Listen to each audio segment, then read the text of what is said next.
Assalamualaikum warahmatullahi wabarakatuh. Ikhwan fil Islam, kaum muslimin dimanapun berada, terutama para jamaah Majelis Taklim Al-Islam. Ini adalah gedung Majelis Taklim Al-Islam. Alhamdulillah berada di areal seluas 2000 meter. Gedung ini sehari-hari digunakan untuk kegiatan taklim, terutama kajian tadabbur Al-Quran.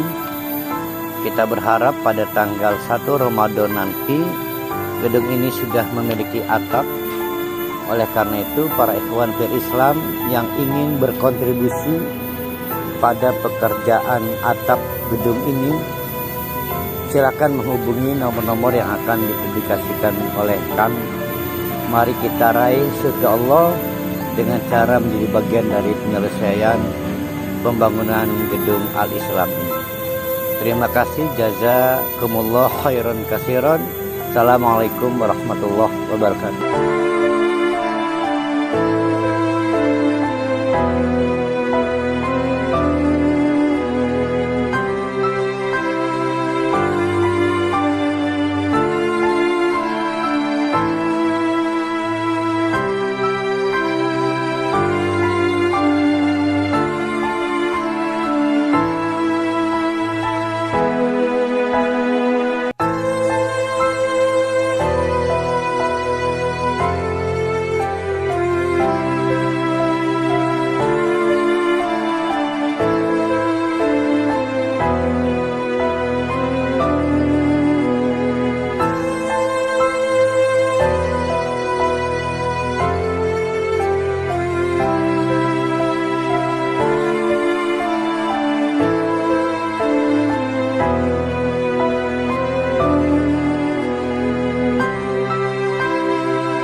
Setelah memahami Quran, lalu berkomitmen menghapus dosa, lalu membuktikan dengan amal nyata dalam rangka membersihkan diri, maka yumatti'kum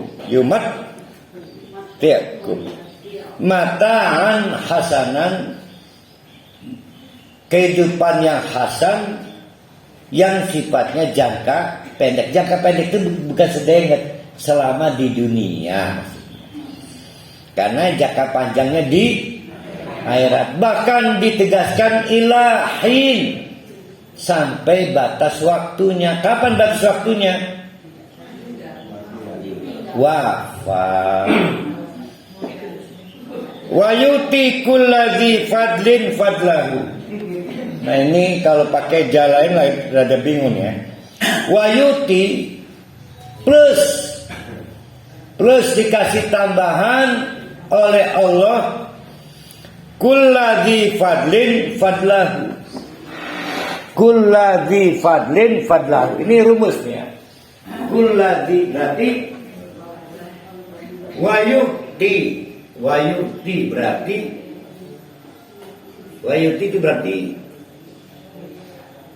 diberikan rumus. Dia boleh menggunakan rumus kullu dzi fadlin fadlahu. Perhatikan di sini ada domir muttasil. Kembalinya kemana nih domir? Apakah kembali ke kullu atau kembali kepada Allah? Nah, ada dua masalah ini. Kalau jalan lain kembalinya ke kullu. Nah kullu itu maksudnya satu baik.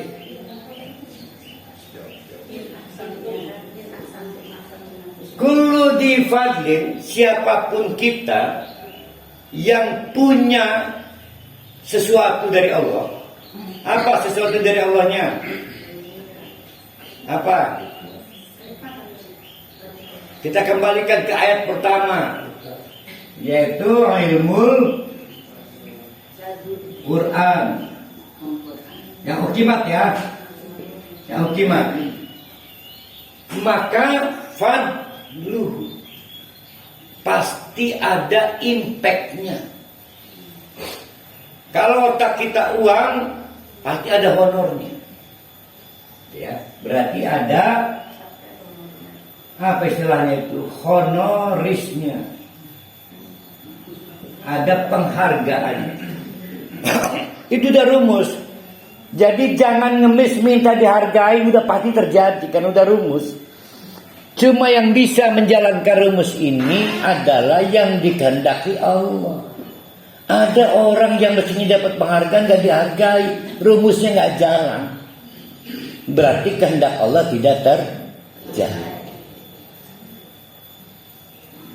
Nah, setiap orang memiliki sesuatu yang layak timbul anugerah, pasti ada penghargaannya. Namun ada tafsiran lain, fadlahu ini kembalinya ke Allah.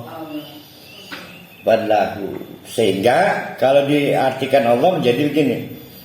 Setiap yang punya potensi dihargai, maka akan dihargai Allah. Sebenarnya kurang lebih sama, tapi cuma beda. Ini dominnya kemana? Jadi siapa yang memiliki pengetahuan Quran, jangan khawatir, pasti dihargai Allah. Jangan tanya berapa harganya. Kalau ada harganya berarti terbatas. Nggak ada harganya berarti tidak terbatas. Wa in tawallau, kalau menolak yang mana ini? Menolak konsep Allah ta'budu. Fa inni akhafu alaikum adzaba yaumin kabir. Maka kata Nabi Muhammad, betul risi amat, primela menan azab. Gimana coba? Nabi Muhammad itu welas asih. Kamu belum tertarik masuk Islam? Enggak lah, jadi budak Allah. Udah sih diikhlaskan jadi budak Allah. Saya khawatir akan ada azab yang besar. Masih ingat di surat Yunus, pada waktu Nabi Yunus akhirnya kabur? Nah, itu bedanya Nabi Yunus dengan Nabi Muhammad. Ini kalau periodenya bukan periode Nabi Muhammad, ucapan ini turun azab ini. Turun azab. Jadi dalam sejarah sebelum Nabi Muhammad, hanya umat Nabi Yunus yang bakal di azab. Berapa jam atau berapa menit sebelum terjadi pembatalannya, kasyifah lah. Ilallah marji'ukum. Saya khawatir kalian diazab. Apa bentuk azabnya? Ilallah marji'ukum, dipaksa mati kalian. Dalam suatu tragedi, entah ketinggal tanah karena longsor atau ketinggal bangunan karena gempa, di mana berakhir dengan kematian, di mana kematiannya memilukan karena belum sempat tobat. Dipaksa mati karena berada di waktu dan tempat yang salah.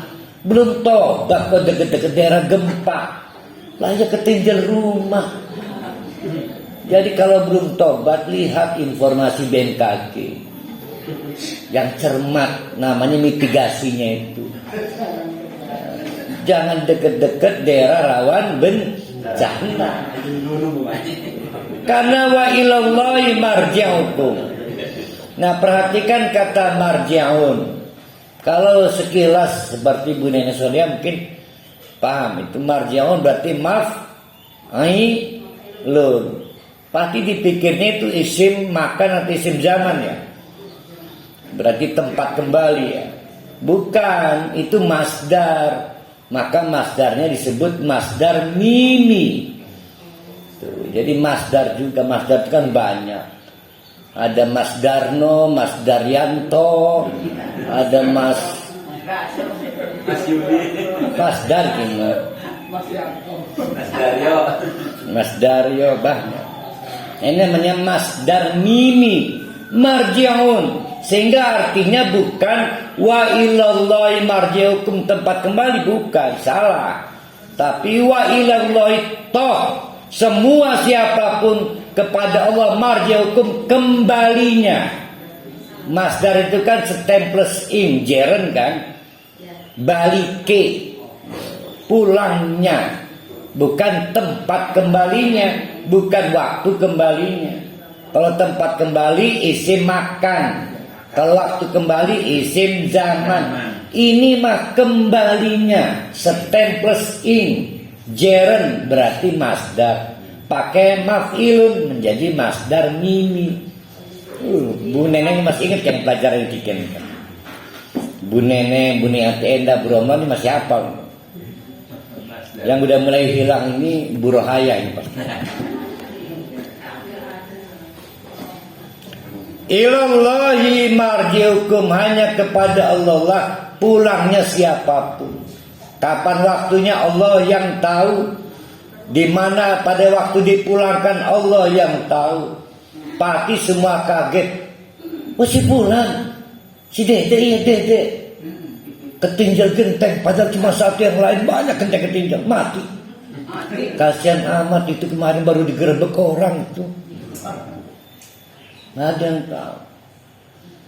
Nah itu apes sebenarnya, apes. Wa huwa ala kulli syai'in qadir. Padahal kalau kita pikir tega amat ya Allah, orang belum tobat dimatiin lagi. Yang jadi masalah itu dia, Allah itu qadirun, mampu membalas kejahatan orang. Qadir itu selalu diapresiasikan kepada keangkuhan. Kitanya angkuh sih, pikir kita masih lama waktu menunda tobat. Allah mampu menghukum orang angkuh, qadir. Jadi qadir itu merefer kepada keangkuhan orang, ya, qadir. Salahnya kamunya belagu, ya. Kemarin hampir diajak menggesek baiklah pengajiannya itu. Kenapa minggu ada nasi uduk? Ya per hari. Hari ini. Sayur kan berubah. Saya tanya istri saya, tumben enggak iuran tempe segala, enggak ini.